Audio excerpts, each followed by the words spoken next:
Je pense qu'il faudrait qu'on commence à songer à revenir à la religion. Et je vais t'expliquer pourquoi.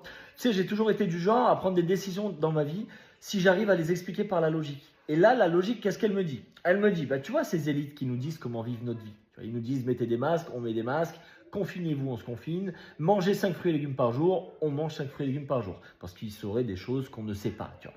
Bah, ces élites, on a quand même réussi à prouver par les dossiers Epstein qu'ils sont satanistes.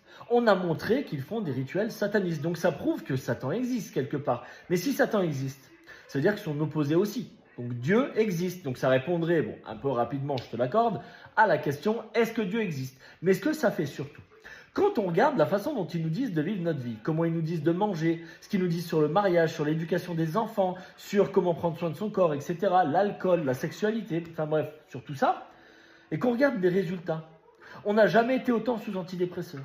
On s'est jamais autant suicidé. Il n'y a jamais eu autant de divorces. Il n'y a jamais eu autant de diabète. Il n'y a jamais eu autant d'autisme chez les nouveau-nés.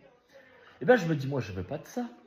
Moi, ce que je veux, c'est exactement l'inverse. J'aimerais pouvoir avoir un mariage qui dure. J'aimerais avoir un mental, un cerveau et un corps en bonne santé. J'aimerais avoir des enfants sains et bien éduqués. Et bien, du coup, par définition, il faut que je fasse exactement l'inverse. Donc, quand je fais la liste de l'inverse, ben, je me rends compte d'une chose, c'est que tout ça, on me l'avait déjà dit. Tu sais, ces manuels d'instruction qu'on nous a envoyés il y a quelques milliers d'années là, eh ben, ils nous disaient exactement ça.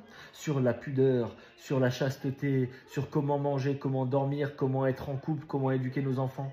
Ils nous disaient l'inverse de ce qu'on nous dit aujourd'hui. Et donc, par définition, ils nous montraient comment avoir l'inverse des vies qu'on semble avoir aujourd'hui. Donc moi, ma logique, elle me dit, bah, peut-être qu'il faudrait qu'on retrouve un cadre un peu plus traditionnel. Peut-être que ce qui ou que ce que on appelle évolution, bah, c'en est pas, et qu'il faudrait peut-être commencer à faire marche arrière.